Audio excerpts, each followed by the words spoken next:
इसके बारे में पढ़ेंगे, वास्तविक संख्याएं क्या है, क्या कैसे होती हैं, नंबर क्या है, अंक क्या है, इसमें परिमेय संख्या क्या है, पूर्ण संख्या क्या है, अपरिमेय संख्याएं क्या है, सम विषम, ये सब चीजों के बारे में अध्ययन करेंगे। चलिए आइए देखते हैं। चैप्टर का नाम है वास्तविक संख्याएं। अब संख्या के पहले हमें ये पता होना चाहिए कि अंक क्या है, तभी तो संख्या के बारे में पता चलेगा। अगर हमें अंक ही नहीं पता होंगे तो संख्या के बारे में कैसे पता चलेगा। पहले अंक के बारे में, अंक क्या है? अंक, अंक को इंग्लिश में कहते हैं डिजिट। डिजिट क्या है? 0 से लेकर 9 तक की सभी जो अंक होते हैं, जो नंबर होते हैं, उन्हें हम अंक कहते हैं। जैसे 0, 1, 2, 3, 4 ऐसे। 0 से लेके 0, 1, 2, 3, 4, 5, 6, 7, 8, 9।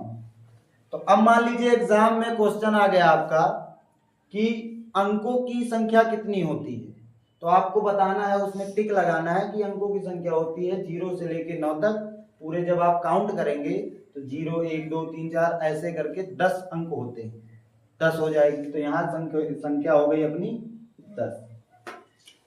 अब इसके बाद आएंगे क्या? अंक के बाद आता है कि नंबर क्या है। अंक तो पता चल गया, लेकिन अगर 2 अंक कम से कम मिल जाएं तब उसे हम नंबर कहेंगे। संख्या, संख्या को हम कहते हैं नंबर। नंबर क्या है? कम से कम 2 अंक जब आपस में मिलते हैं तो उन्हें हम नंबर कहते हैं, संख्या कहते हैं। जैसे 10, 11 ऐसे डॉट डॉट डॉट। अब मान लो एग्जाम में क्वेश्चन आ गया कि नंबर यानी संख्या की संख्या कितनी होती है, कहां तक होती है, तो संख्या जो होती है वो अनंत तक होती है, इनफाइनाइट। उसके बाद अब संख्या पता चल गई, तो संख्या में आती हैं 2 प्रकार की संख्याएं। नंबर 1 पे होती है वास्तविक संख्या, जिसके बारे में आपके चैप्टर में दिया हुआ है क्लास 10th में, उसके बारे में अध्ययन करना है। और नंबर 2 पे आती है काल्पनिक संख्याएं। नंबर 1 वास्तविक, नंबर 2 काल्पनिक। वास्तविक क्या है? वास्तविक संख्याएं जिसका हम वास्तव में अध्ययन करते हैं, जो हम लोग रोजमर्रा की जिंदगी में देखते हैं, सुनते हैं, समझते हैं। जैसे पूर्ण संख्या हो गई, पूर्णांक हो गई, सम हो गई, विषम हो गई, प्राकृतिक हो गई, ये सभी संख्याएं वास्तविक संख्याएं। और काल्पनिक संख्याएं क्या है? जिनकी केवल हम कल्पना करते हैं, उनका भी उपयोग करते हैं लेकिन उनकी हम कल्पना करते हैं। तो हम आते हैं वास्तविक संख्याओं के बारे में। वास्तविक संख्याएं, वास्तविक संख्या क्या है?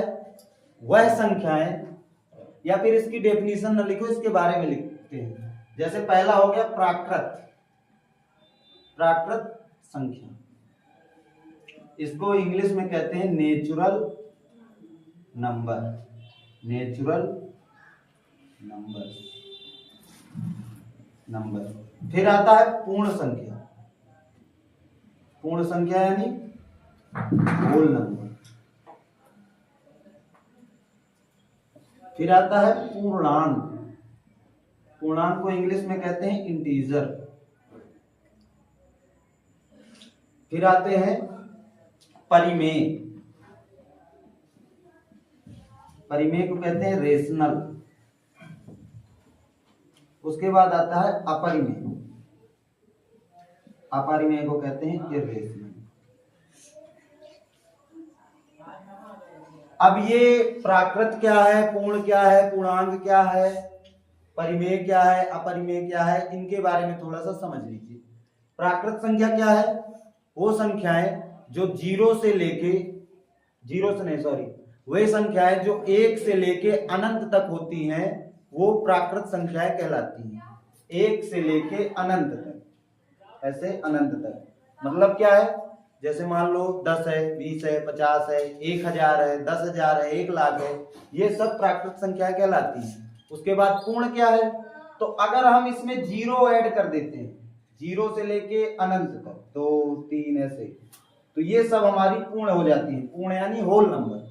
जैसे जो प्राकृत संख्याएं हैं 1 से लेके अनंत तक, अगर हम उनमें 0 और ऐड कर दे आगे तो वो सब हो जाएंगी पूर्ण संख्याएं। फिर अब ये होता है पूर्णांक क्या है? पूर्णांक है 0 से लेके अनंत तक ये जो प्लस की संख्याएं होती है, पॉजिटिव इंटीजर, और इन्हीं को अगर माइनस में लिखते हैं तो ये सब हमारे कहाँ हो गए? पूर्णांक हो गए।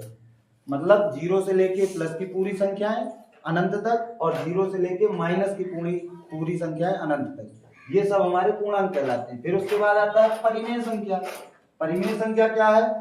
परिमेय संख्या है जिन संख्याओं को हम p बटे q या अंश बटे हर के रूप में लिख सकते हैं, उन्हें हम परिमेय संख्या कहते हैं।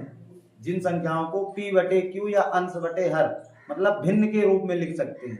अब भिन्न जैसे मतलब ये है कि जैसे 5/4 लिखा है, 2/3 लिखा है या 5 बस लिखा है, तो अगर हम 5 के नीचे 1 लिख सकते हैं, 5 के नीचे अगर हम 1 लिख देंगे तो ये p बटे q के रूप में आ जाएगी। लेकिन इसकी एक शर्त होती है कि हर के स्थान पर, हर यानी नीचे वाला मतलब p बटे q में ये जो नीचे है हर, इसके स्थान पर 0 नहीं होना चाहिए। अगर ये 0 आ गया तो ये परिमेय संख्या नहीं मानी जाएगी। तो अगर मतलब 0 आ गया तो परिमेय संख्या नहीं मानी जाएगी। इसके अलावा इसकी परिभाषा क्या है? जिन संख्याओं को हम p बटे q या अंश बटे हर के रूप में लिख सकते हैं, उन्हें हम परिमेय संख्याएं कहते हैं। ऐसे ही इसी प्रकार अपरिमेय की भी परिभाषा है। जिन संख्याओं को हम p बटे q या अंश बटे हर के रूप में नहीं लिख सकते, उसे हम अपरिमेय कहते हैं। लेकिन इसमें भी एक वही नियम है कि हर के स्थान पर नहीं होना चाहिए 0। इसके बारे में मैं डेफिनेशन आपको लिख देता हूँ, डेफिनेशन लिखे दे रहा हूँ। जिन संख्याओं को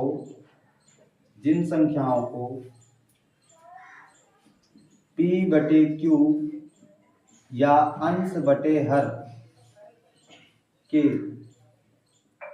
रूप में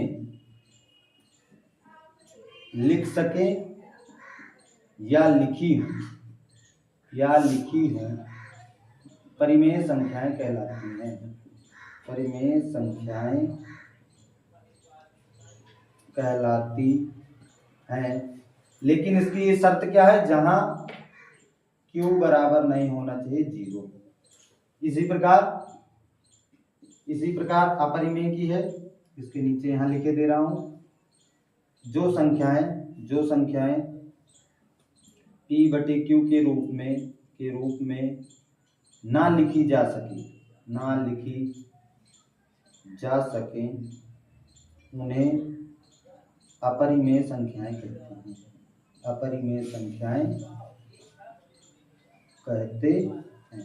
इसकी भी सेम शर्त है, जहां